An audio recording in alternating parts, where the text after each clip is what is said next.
Hello dear students, इस video में बच्चों हम एक स्टोन कटर की कहानी पढ़ेंगे। स्टोन कटर कौन होता है? जो पत्थर काटता है, जो चट्टानों को काटता है।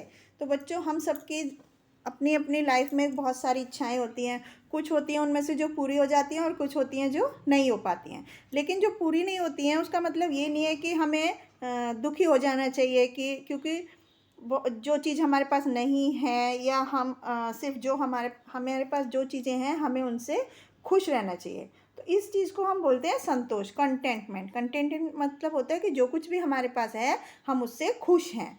और हमें भगवान ने जो कुछ हमें दिया है वो सब चीज़ों के लिए भगवान का शुक्रिया अदा करना चाहिए, उसको गिनना चाहिए कि हम, और हमें वो सब सोच करके खुश होना चाहिए कि हमारे पास जीवन में कितनी चीज़ें हैं। डिसकंटेंटमेंट मतलब कि असंतोष का मतलब होता है कि जो कुछ भी हमारी हमेशा इच्छाएं बनी रहती हैं और हमें चीज़ों को प्राप्त करने की भूख बनी रहती है।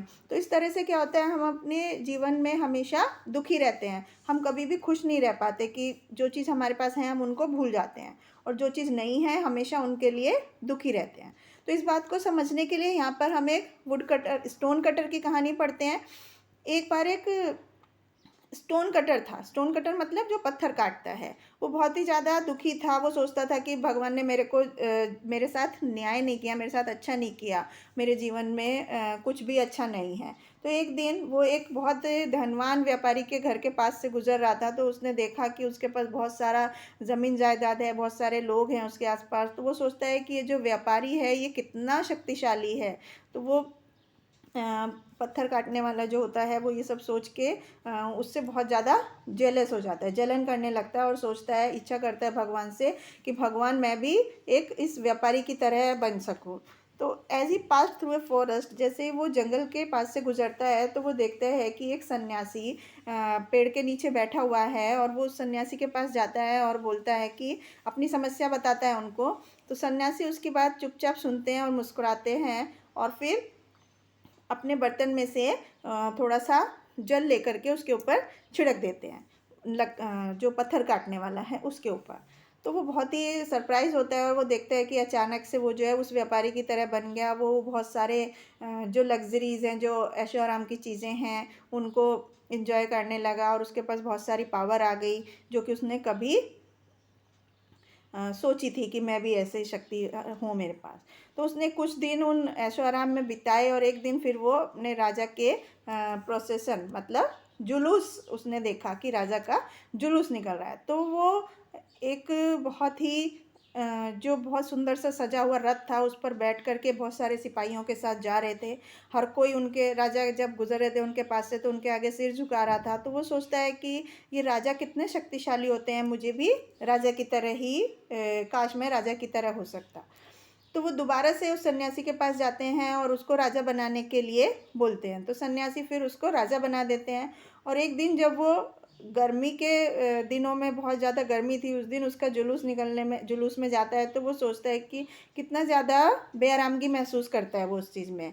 और वो सन की तरफ देखता है, सूरज की तरफ देखता है। वो कहता है कि आसमान में ये कितने गर्व से चमक रहा है, और इसको किसी की उपस्थिति से कोई फ़र्क नहीं पड़ रहा। ये सन जो है वो कितना पावरफुल है, और मुझे भी उस सूरज की तरह होना चाहिए था। तो फिर वो सन बन जाता है, और फिर चमकने लगता है एकदम अच्छी से। तो किसान और जो मज़दूर होते हैं वो उसको बहुत श्राप देते हैं कि वो सूरज की गर्मी, सूरज को वो कोसते रहते हैं कि कितनी ज़्यादा धूप पड़ रही है, कितनी ज़्यादा गर्मी हो रही है।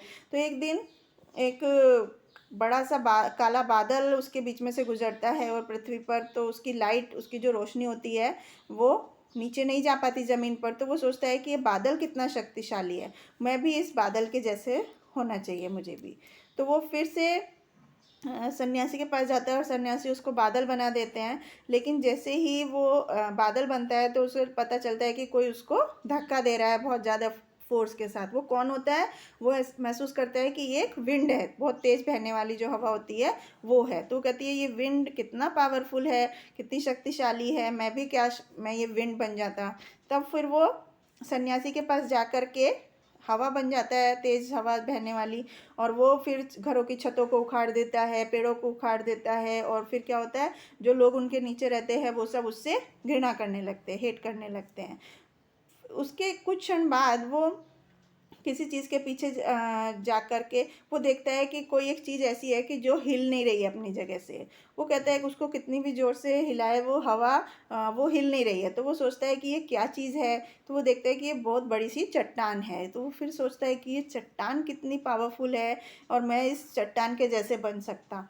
तो फिर वो सन्यासी के पास जाकर के उस चट्टान बन जाता है और वो फिर पृथ्वी पर सोचता है कि मैं अब सबसे शक्तिशाली हूँ, मुझसे ज़्यादा शक्तिशाली कोई नहीं है। लेकिन वो जैसे ही वहाँ पर खड़ा रहता है तो वो एक आवाज़ सुनता है कि कोई अपने चीज़ल से, हथौड़े से उस पर मार रहा है। उसकी जो हार्ड सरफेस है, जो कड़ी सतह है ऊपर से, उस पर कोई उस पर हिट कर रहा है। और वो फिर अपने आप को भी चेंज महसूस करता है कि मेरे में कुछ बदलाव आ गया है। तो वो सोचता है कि इस शक्तिशाली चट्टान से भी ज़्यादा पावरफुल कौन हो सकता है।